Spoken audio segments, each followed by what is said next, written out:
Welcome to Kenton's videos. Enjoy the video. In this video, I will show how to make veggie enchiladas at home, easy method. Start by chopping peppers, onions, zucchini, and mushrooms into bite-sized pieces, then sauté them with garlic and cumin until tender. Warm your tortillas briefly so they roll without cracking. Mix vegetables with a touch of cheese and sauce, fill each tortilla, roll snugly, and place seams side down in a prepared baking dish. Layer a bit of sauce in the bottom of the baking dish to prevent sticking, then assemble each enchilada with care. Spoon filling into the center of a warm tortilla, roll it up tightly, and line them snugly in the dish.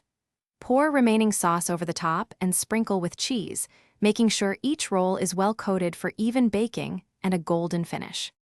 If you are enjoying this guide, please subscribe and hit like to help the channel grow and get more easy recipes your way.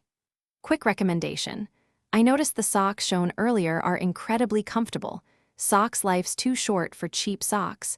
Go darn tough with a lifetime warranty. Check the description for the link and other deals you might like. Thanks for watching. Now let's get back to the video. Slide the dish into the preheated oven and bake until the cheese bubbles and edges brown slightly, about 18 to 22 minutes. Remove and allow a short rest so the filling sets and slices hold their shape. Garnish with fresh cilantro, lime wedges, and slices of avocado or a dollop of sour cream for creaminess. Serve warm with a crisp side salad or rice to complete this comforting, veggie-forward meal. Thanks for watching. Consider subscribing if we helped you.